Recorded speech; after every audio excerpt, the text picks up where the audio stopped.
Sa ngalan ng Ama at ng Anak at ng Espiritu Santo. Amen. Sumainyo ang Panginoon. At sumayo rin. Mga kapatid, tayo nagkakatipon upang purihin ang ating Diyos Ama, pasalamatan sa mga biyayang pinagkaloob sa atin, at mulit-muli ay dumulog ng ating mga minimiti at panalangin sa pamamagitan ng pagdiriwang na ito. Hilingin natin na nawa ating mahalin ng Diyos at ang ating kapwa, ang ating sambayanan, katulad ng kanyang nilalayon sa salita niya. Ngayon ay ating aminin ang ating mga kasalanan upang tayo maging marapat gumanap sa banal na pagdiriwang.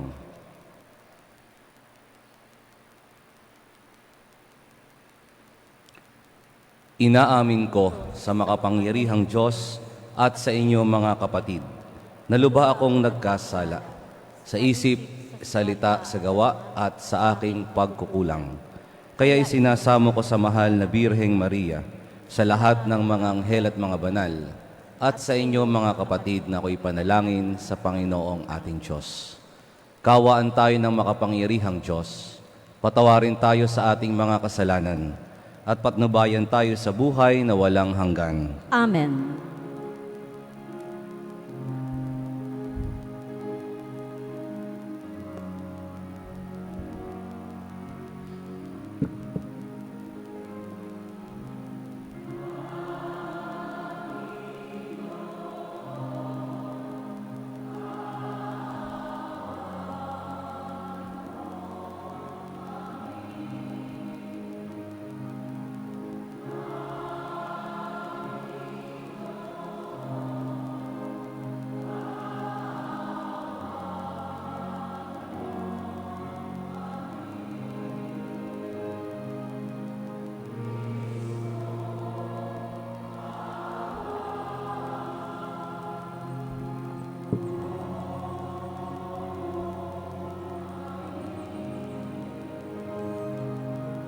Kristo, kaawaan mo kami. Panginoon,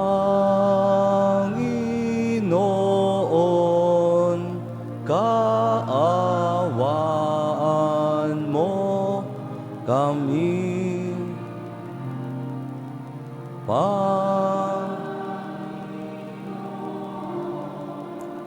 Kaawaan mo kami. Manalangin tayo.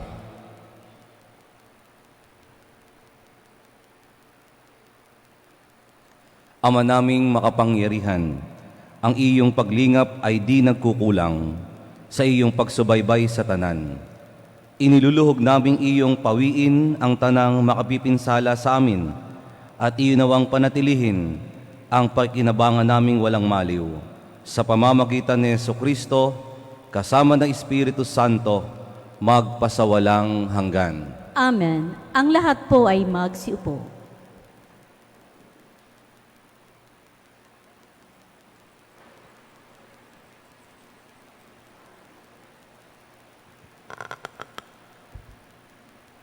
Pagbasa mula sa aklat ni Tobit. Akong si Tobit, pag-uwi ko ng gabi ng Pentecostes, pagkatapos ilibing ang mga patay, ay natulog sa aming bakuran. Hindi na ako nagtakip ng mukha dahil sa init. Hindi ko napunang may mga maya na nakahapon sa tapat ng himlayan ko. Ang mainit pang ipot ng mga ito'y pumatak sa aking mga mata at lumikha ng kulaba. Sumangguni ako sa mga manggagamot, ngunit wala silang nagawa. Ang kanilang mga gamot na inilagay ay lalong nagpalubha hanggang ako'y tuluyang nabulag. 4 na taong hindi ako makakita, at gayon na lamang ang pagkabahala ng aking mga kasamahan. 2 taon akong inalagaan ni Ahikar hanggang sa siya'y magpunta sa Ilam. Ang asawa kong si Ana ay nagtatrabaho bilang maghahabi ng panahong iyon para kumita ng ikabubuhay namin. Pagkahatid ng kanyang mga ginawa, ay binabayaran naman siya agad ng may-ari. Minsan, nagtatapos ang panahon ng taglamig, naghatid siya ng mga nayari niya. Nakuha niya agad ang buong kabayaran at binigyan pa siya ng kambing. Umuwi siyang akay ang kambing. Pagpasok niya, humalinghing ang kambing, kaya't nang marinig ko'y tinawag ko siya at sinabi, "Saan galing ang kambing na iyan? Marahil ay nakaw ano? Hala, ibalik mo iyan. Hindi tayo dapat kumain ng nakaw." Ngunit ito ang tugon niya sa akin, "Iyan ay dagdag sa upa sa aking ginawa." Hindi ko siya pinaniwalaan. Pilit kong ipinababalik ang kambing sa may-ari nito. Galit na galit ako sa aking asawa dahil dito. Kaya't sinumbatan niya ako. Sinabi niya, "Ngayon, nasaan ang iyong pagkakawang gawa? Nasaan ang mga ginawa mong kapuri-puri? Sa wakas, lumabas din ang tunay mong pagkatao." Ang salita ng Diyos. Salamat sa Diyos. Sa poong Diyos, nasasalig ang puso ng taong matuwid. Sa poong Diyos nasasalig ang puso ng taong matuwid. Mapalad ang tao na may takot sa Diyos. Siyang sumusunod ng buong alindog. Ang kanyang lipi magiging dakila, pati mga angkan ay pinagpapala. Sa poong Diyos nasasalig ang puso ng taong matuwid. Anumang balita'y hindi siya takot. Matatag ang puso't may tiwala sa Diyos. Wala siyang takot, hindi nangangamba. Alam na babagsak ang kaaway niya. Sa poong Diyos nasasalig ang puso ng taong matuwid. Mabait na lubha, lalo sa mahirap. Ang pagiging matuwid ay di nagwawakas. Buong karangalan siyang itataas. Sa poong Diyos nasasalig ang puso ng taong matuwid. Ang lahat po ay magsitayo.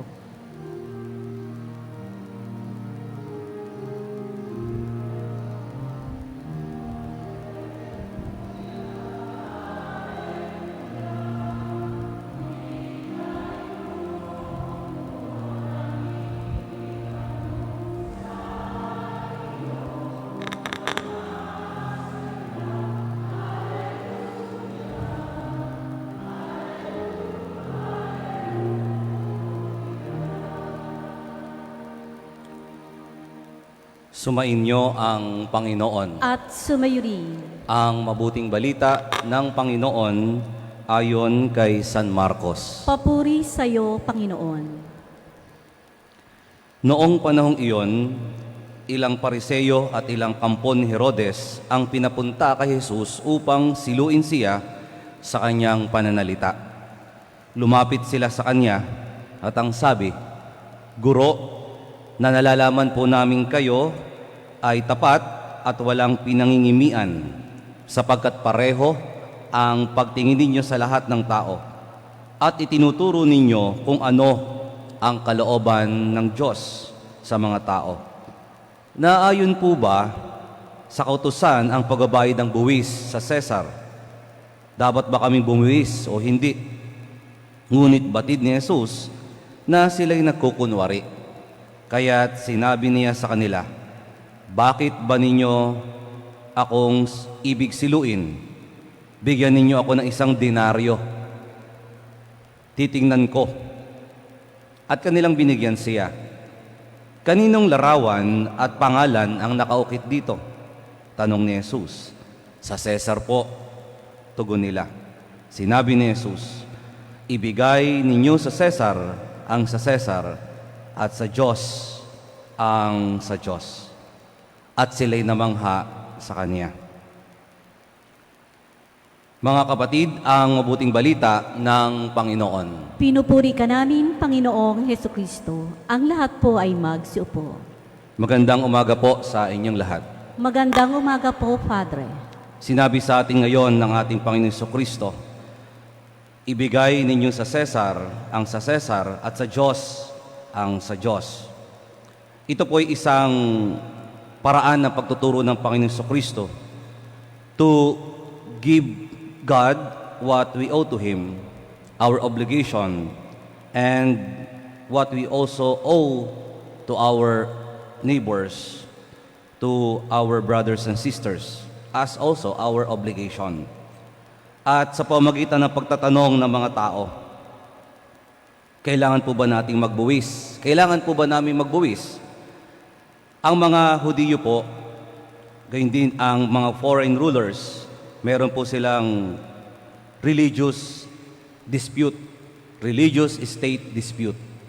Kaya kung itong mga iskriba at pariseyo ay nagtuturo ng tungkol sa pananampalataya, ang tanong nila, bilang relihiyon, bilang nagtuturo ng pananampalataya at mga batas nito, kailangan pa ba naming magbuwis sa Cesar?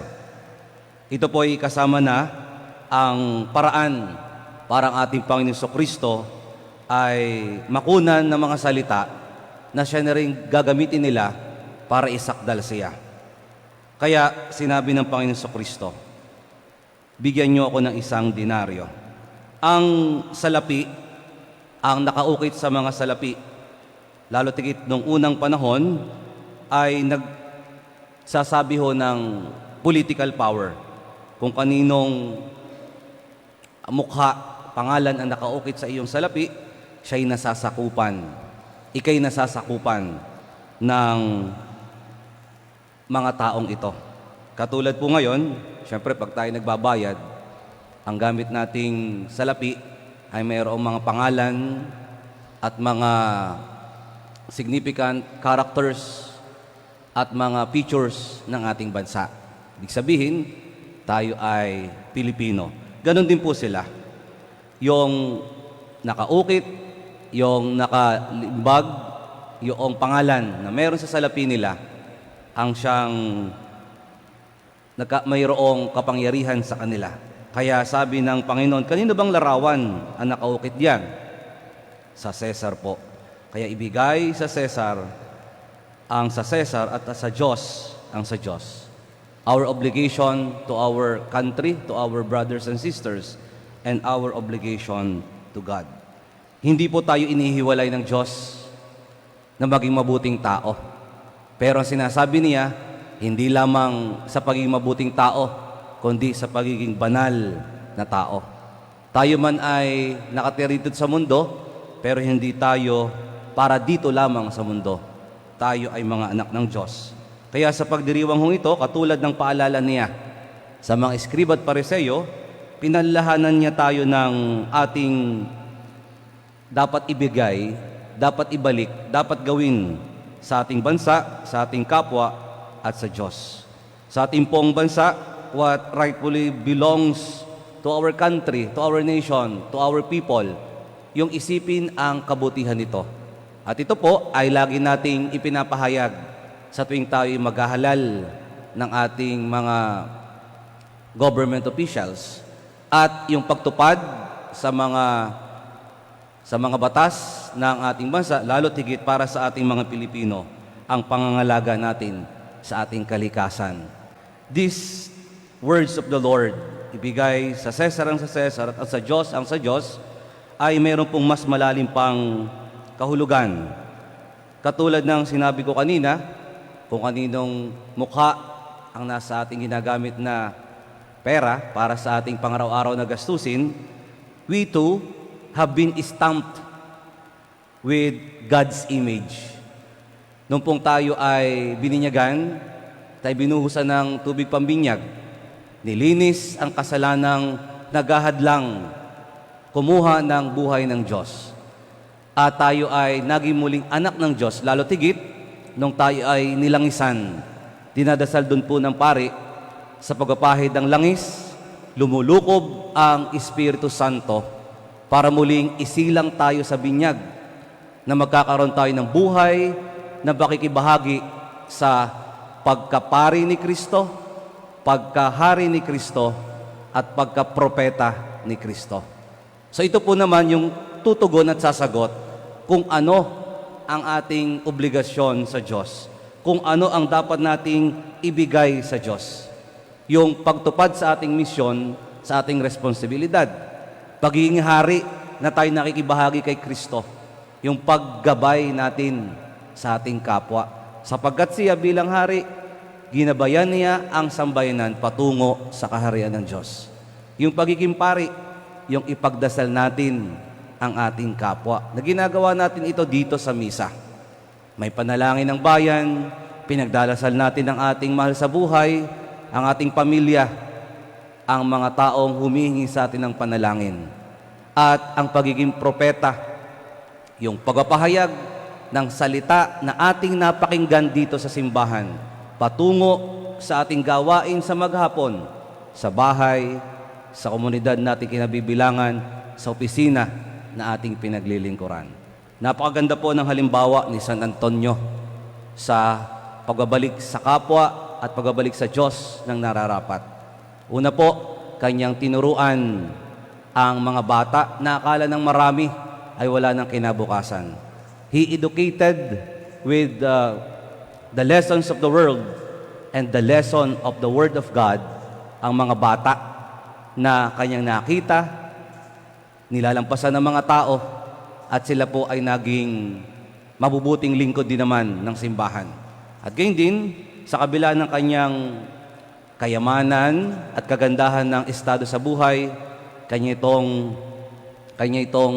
iniwan at nagsilbing pari at nagsilbing lingkod ng Diyos sa pamamagitan ng pagtuturo ng kanyang salita bilang pakikibahagi sa pagiging propeta ng ating Panginoong Jesucristo. Kaya mga kapatid, sa pagpapatuloy ng ating misa, nawa bilang mabuting tao sa ating sambayanan at sa ating kapwa, may bigay natin ang nararapat dahil tayo ay naninirahan sa bayan at sa bansang ito. Pero bilang anak ng Diyos, nawa may balik din natin ang kanyang mga biyaya na ipinagkaloob sa atin, ang makibahagi sa buhay ng ating Panginoong Jesucristo.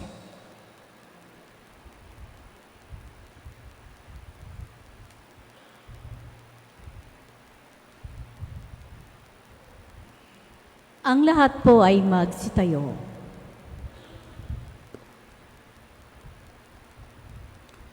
Nabubuhay ang mga Kristiyano sa dalawang dimensyon, mamamayan ng lungsod ng Diyos at mamamayan ng lungsod ng mundo.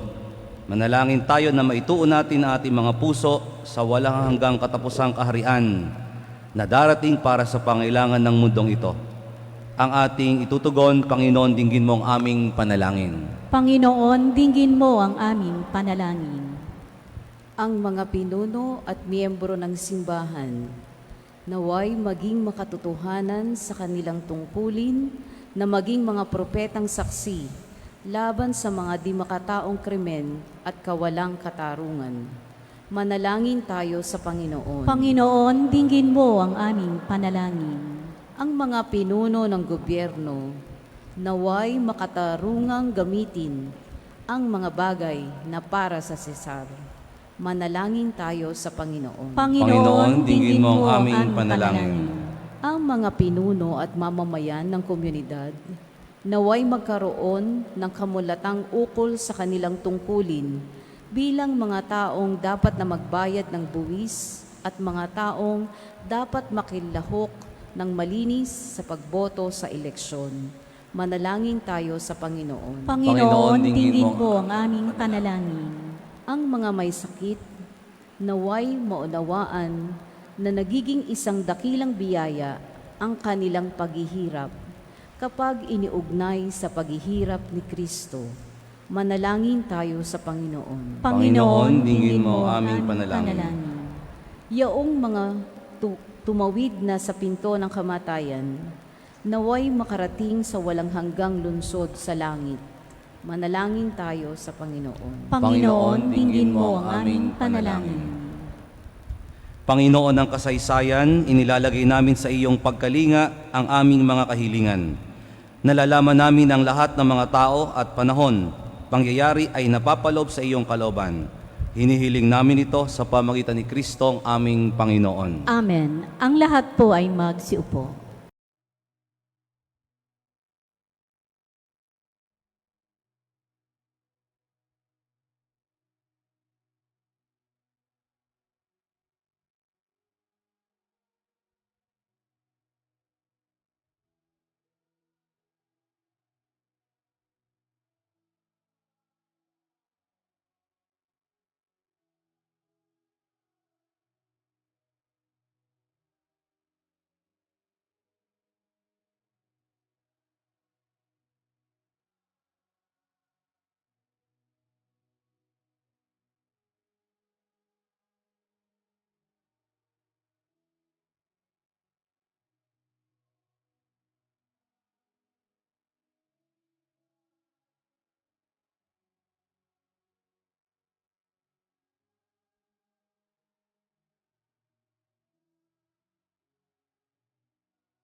Ang lahat po ay magsitayo.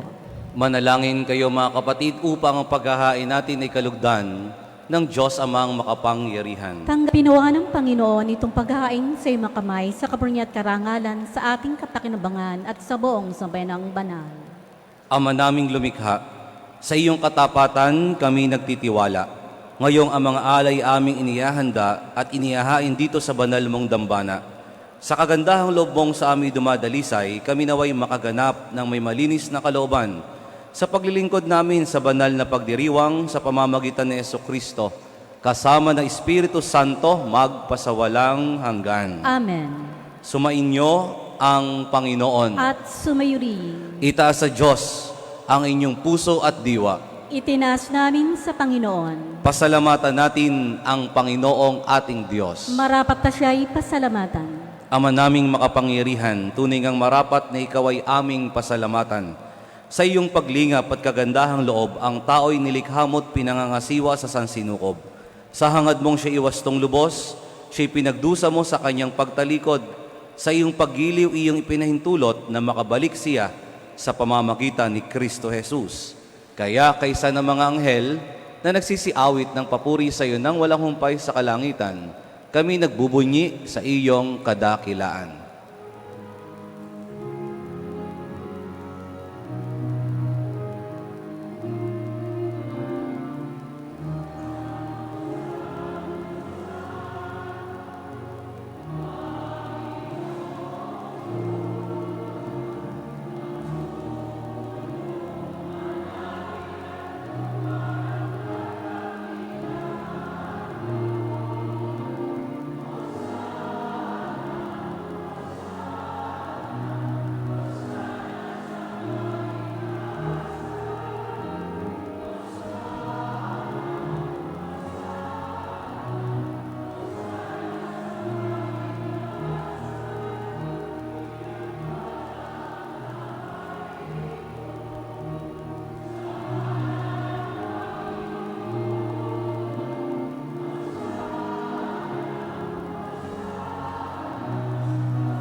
Ang lahat po ay magsiluhod.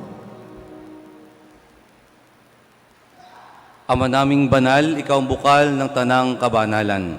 Kaya't sa pamagitan ng iyong Espiritu, gawin mong banal ang kaloob na ito, upang para sa aming maging katawan at dugo ng aming Panginoong Hesukristo.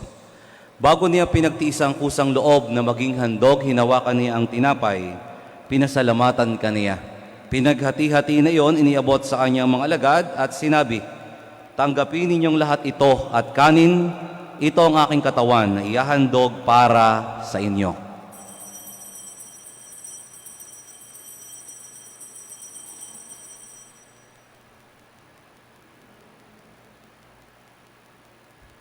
Gayun din naman nang matapos ang hapunan, hinawakan niya ang kalis, muli kanyang pinasalamatan. Iniabot niya ang kalis sa kanyang mga alagad at sinabi, Tanggapin ninyong lahat ito at inumin. Ito ang kalis ng aking dugo ng bago at walang hanggang tipan. Ang aking dugo na ibubuhos para sa inyo at para sa lahat sa kapagpapatawad ng mga kasalanan. Gawin ninyo ito sa pag-alaala sa akin.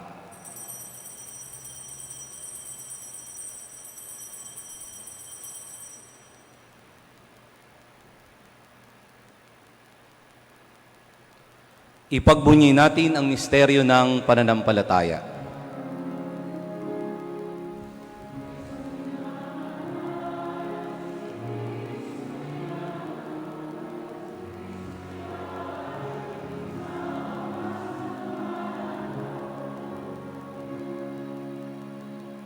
Ama, ginagawa namin ngayon ang pag-alaala sa pagkamatay at muling pagkabuhay ng iyong anak, kaya't iniaalay namin sa iyo ang tinapay na nagbibigay buhay at ang kalis na nagkakaloob ng kaligtasan. Kami nagpapasalamat dahil kami iyong minarapat na tumayo sa harap mo para maglingkod sa iyo. Isinasamo namin kaming magsasalo-salo sa katawan at dugo ni Kristo ay mabuklod sa pagkakaisa sa pamamagitan ng Espiritu Santo. Amalingapin mo ang iyong simbahang laganap sa buong daigdig. Puspusin mo kami sa pag-ibig kay San Francisco na aming Santo Papa at ni Melray naming obispo at ng Tanang Kaparian. Alalahanin mo rin ang mga kapatid naming nahimlay na may pag-asang sila'y muling mabubuhay, gayon din ang lahat ng mga pumanaw. Kaawaan mo sila at patuloyin sa iyong kaliwanagan. Kaawaan at pagindapatin kaming lahat na makasalo sa iyong buhay na walang wakas, kaysa ng mahal na Birheng Maria na ina ng Diyos, ng kanyang kabiyak na pusong si San Jose, kaysa ng mga apostol at ang lahat ng mga banal na namuhay dito sa daigdig ng kalugod-lugod sa iyo. May pagdiwang nawa namin ang pagupuri sa ikararangal mo sa pamamagitan ng iyong anak na aming Panginoong Heso Kristo. Sa pamamagitan ni Kristo, kasama niya at sa Kanya, ang lahat ng parangal at papuri ay sa iyo, Diyos amang makapangyarihan, kasama ng Espiritu Santo magpasawalang hanggan.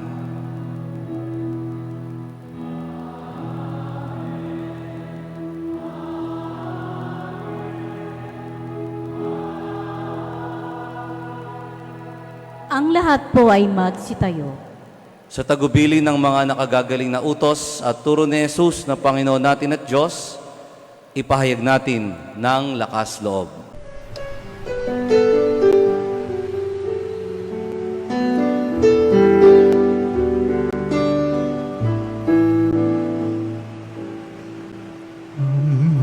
Namin sumasalang ka, sambahin ang ngalan mo, mapasamin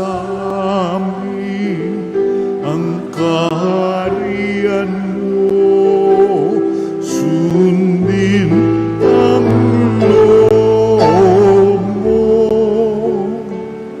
dito sa lupa para ng sa langit. Bigyan mo po kami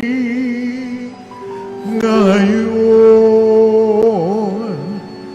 ng aming kakanin sa araw-araw at patawarin mo kami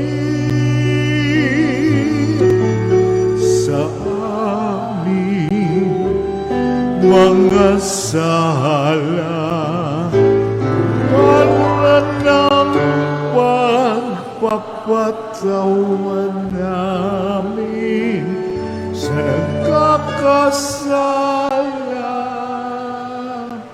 sa amin, at huwag mo kaming ipagdulot sa tukso,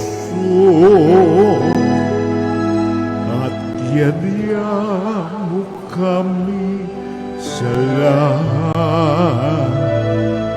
Hinihiling namin kami adya sa lahat ng masama, pagkalooban ng kapayapaan araw-araw, iligtas sa kasalanan, at ilayo sa lahat ng kapahamakan samantalang aming pinananabikan ang dakilang araw ng pagpapahayag ng tagapagligtas naming si Heso Kristo.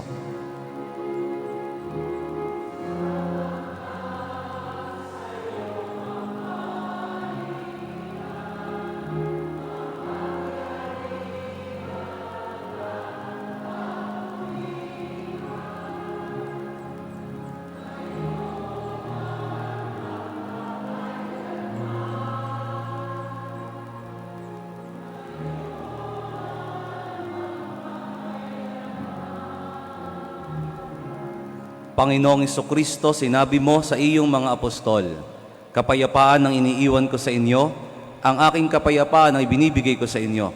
Tunghayan mo ang aming pananampalataya at huwag ang aming pagkakasala.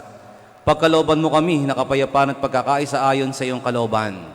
Kasama na Espiritu Santo, magpasawalang hanggan. Amen. Ang kapayapaan ng Panginoon ay laging sumainyo. At sumayo rin. Magbigayan kayo ng kapayapaan sa isa't isa.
Ang lahat po ay magsiluhod.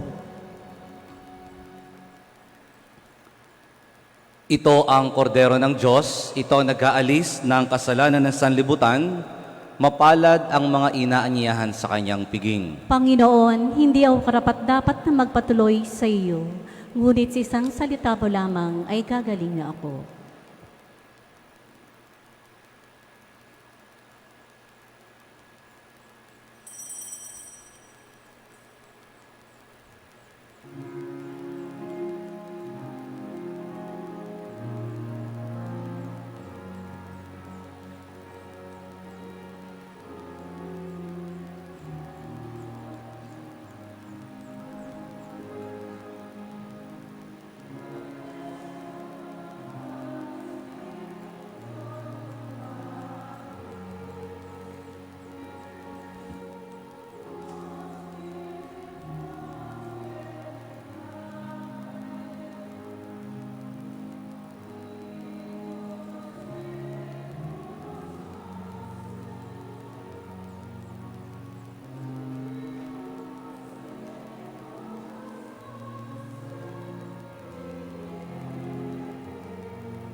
Ang lahat po ay magsitayo. Manalangin tayo. Ama naming mapagmahal, pagharian mo sa iyong espiritu kaming pinapakinabang mo sa katawan at dugo ni Kristo, upang di lamang sa pagsasalita, kundi rin naman sa pagsasagawa, ikaw ay aming maipagdangal at maging marapat kaming makapasok sa kaharian mo sa kalangitan sa pamamagitan ni Jesucristo, kasama na Espiritu Santo magpasawalang hanggan. Amen. Sandali pong maupo. Inaanyayahan po sa unahan ang mga nagdiriwang ng kanilang kaarawan, anibersaryo ng kasal sa simbahan, nakatakdang mga ibang bansa at sa ilalim sa pagsusulit, para po sa pagbabasbas at panalangin, at kasunod din po nito ang pagbabasbas ng mga religious articles.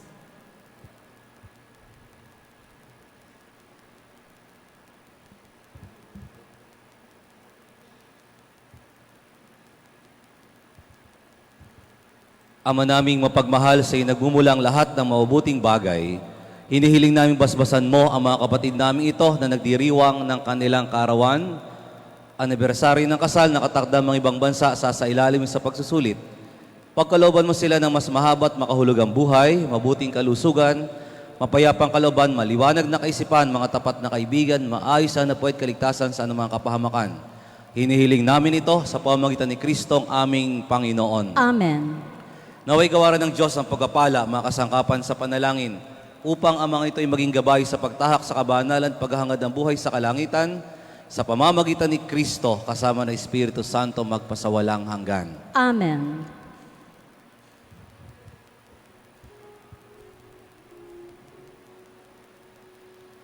Palakpakan po natin ang mga nagdiriwang ng kanilang kaarawan at anibersaryo ng kasal sa simbahan.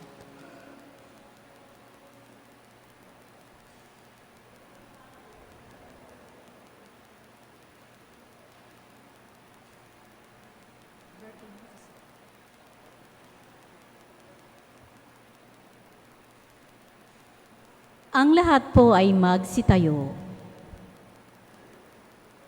Sumainyo ang Panginoon At sumayo rin. at pagpalain kayo ng makapangyarihang Diyos, Ama at Anak at Espiritu Santo. Amen. Tapos na po ang ating pagdiriwang, humaya kayong taglay ang pag-ibig ni Kristo. Salamat sa Diyos.